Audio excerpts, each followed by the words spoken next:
What's up, you guys? Welcome back to What's Cooking with Chef AC. This time it's a cooking tutorial.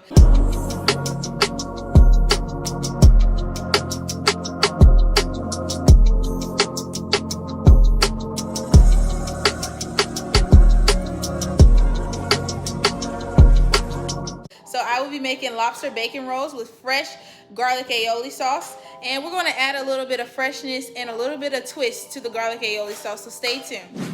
Right here we have the lobster. I'm going to seam these just a little and get the meat out of the sauce. All right, guys, I have my bacon here frying. I'm going to do it a little in between because I love crunchy and chewy bacon. I do not like too crunchy and I don't like too soft.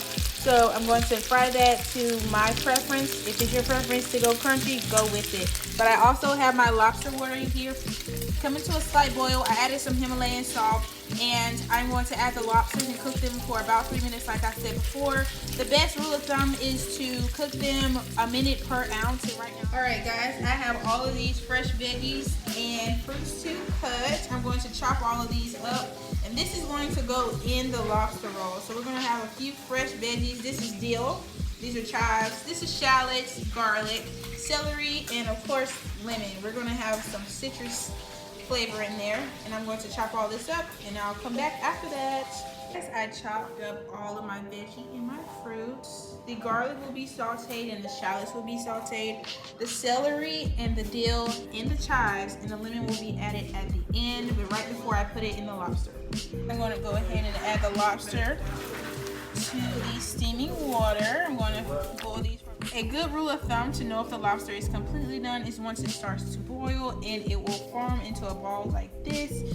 That is when it is done. And if it's overcooked, it will also look like that as well.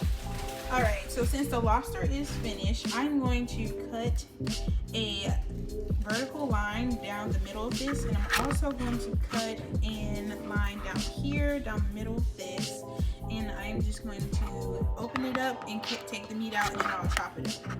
And I'll do that for all 6 of them.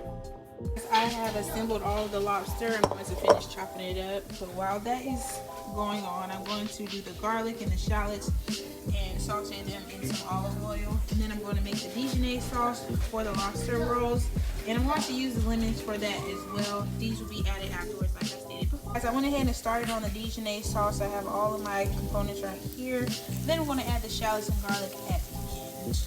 I started on the butter sauce as well as the Dijonnaise sauce. I went ahead and added half of the garlic and the shallots to the Dijonnaise sauce, and here it is all mixed together. Now we're about to make the butter sauce to put on the lobster roll. As I went ahead and started on the fry, so they'll be done by the time the lobster roll is done.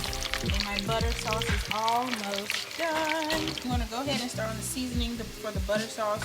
So I have some Old Bay seasoning, some Tony Chachere's, whatever you want to call them, some black pepper, and some smoked paprika, as well as some Himalayan salt. So I'm going to season it up and drizzle it over the over the lobster, and then we'll go. Everything is assembled together. Here's your Dijonnaise sauce, your chives, your dill, celery, bacon, and your lobster. The only thing I have left is my seasoned butter sauce. So we're going to drizzle that over this. And we're going to mix it all together now. Alright guys, so I melted down some quality butter for the toasted buns. So I'm going to go ahead and toast this on both sides. And then I will plate it and show you guys once I'm finished.